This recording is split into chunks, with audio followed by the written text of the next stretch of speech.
Hello students, तो आज हम एक क्वेश्चन करेंगे। क्लास 10th का ये क्वेश्चन है और ये इंपॉर्टेंट क्वेश्चन है एग्जाम के पर्पस से। तो क्वेश्चन है एक्सरसाइज 10.2 का और क्वेश्चन नंबर 8। तो आपको क्वेश्चन दिख रहा है। क्वेश्चन कह रहा है a quadrilateral ABCD is drawn to circumscribe a circle, see figure and prove that AB plus CD equal to AD plus BC। तो देखो, ये आपको एक फिगर दे रखी है और आपको प्रूव करने के लिए कह रहा है AB plus CD equal to AD plus BC। ठीक, तो ये एक बहुत ही इंपॉर्टेंट क्वेश्चन है और ये बहुत ही इजी भी है। तो देखो कैसे करेंगे। सबसे पहले तो हम देखते हैं गिवन कि आपको ABCD एक क्वाड्रेटर दे रखा है, ठीक है, और जिसमें हमने अपने पास से ये इसमें जो दे रखे हैं फिगर में PQRS जो पॉइंट हैं वो इस सर्कल को टच कर रहे हैं। ठीक, आई होप आपने थ्योरम पढ़ी होगी 10.2। वो क्या थे थ्योरम कि किसी सर्कल पर किसी आउटसाइड पॉइंट से जब दो टेंजेंट जाती हैं, यानी मान लो एक सर्कल है और ये एक बाहरी पॉइंट है, तो सर्कल से अगर इस पॉइंट से सर्कल पर दो टेंजेंट खींची जाए, ठीक है, मान लो इससे ये खींच दी और इससे ये खींच दी, तो ये दोनों टेंजेंट क्या होती हैं, इक्वल होती हैं। आपने थ्योरम पढ़ी होगी, ठीक है। ध्यान रखना, जो सर्कल को सिर्फ टच कर छू कर जाती है वो टेंजेंट कहलाती है, ठीक है। तो ये थ्योरम अगर आपने पढ़ी है तो उसके आधार पर ये बहुत ही ईजी से हो जाएगा क्वेश्चन। करते क्या है हम सबसे पहले, अगर मैं आपसे कहूँ कि जो AP है, ठीक, इस पॉइंट से खींच रहा है और ये AS है, ये भी इसी पॉइंट से आ रहा है और ये टच कर रहे हैं सर्कल को, इसका मतलब AP और AS। सबसे पहले आपको ये लिख देना है कि AP इक्वल टू AS। क्यों?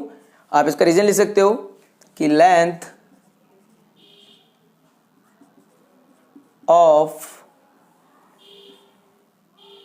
Tangent from same point. कहने का मतलब जो एक सेम पॉइंट से टेंजेंट जो खींचती हैं उनकी लंबाई क्या होती है, इक्वल होती है। तो आपको ये लिख देना है, ठीक है। और हम इसे इक्वेशन फर्स्ट भी कह देंगे, इक्वेशन फर्स्ट। ठीक, अब आपने देखो ध्यान रखना, कहते हैं हमें AB लाना है, AB प्लस CD, इस तरफ क्या लाना है, AB प्लस CD। तो हमने ये वाली साइड ली है। AB में तो लेने के लिए हमें AP तो ले लिया हमने, अब हमको लेना है BP। ठीक, तो BP इक्वल टू, अब ये है ये वाले पॉइंट से, तो BP, तो ये क्या होगा, किसके बराबर होगी, BQ के, BQ। ठीक, ये भी सेम स्टेटमेंट इसमें यही लिखा जाएगा और इसे हम इक्वेशन सेकंड कह देते हैं। ठीक, अब ध्यान रखना, हमने AB वाली दोनों चीज़ें ले ली हैं। ठीक, अब हमें CD वाली लेनी है। तो CD वाली में देखेंगे यहाँ पर, ये देखो RC, ठीक है, RC है तो RC किसके होगा, CQ के इक्वल होगा। तो हमें ये ले लेना है कि RC equal to CQ। Same statement आप इसमें लिख दोगे, इसे इक्वेशन थर्ड कह देंगे। ठीक है, अब हमें क्या लेना है, DR। ठीक, तो ये हो जाएगा DR इक्वल टू, DR इसके इक्वल होगा DS के, ठीक है, ये भी सेम। तो DR equal to DS, same statement, और इसे इक्वेशन कह देंगे फोर्थ।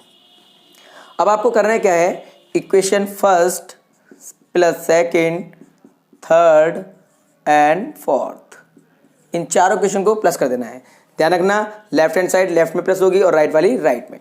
तो जब आप यहाँ इनको प्लस करोगे तो ये हो जाएगा AP plus BP plus RC plus DR equal, अब इधर वालों को प्लस करेंगे, ये हो जाएगा आपका AS plus BQ plus CQ plus DS।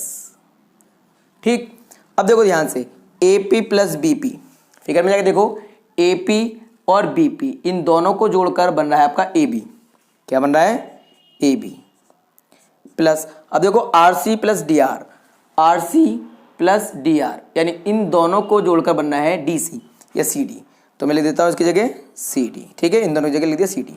अब इक्वल में आ जाओ, यहाँ लिख रहा है AS और यहाँ लिख रहा है DS, यानी AS DS, AS plus DS, इन दोनों को जोड़कर बनेगा आपका AD।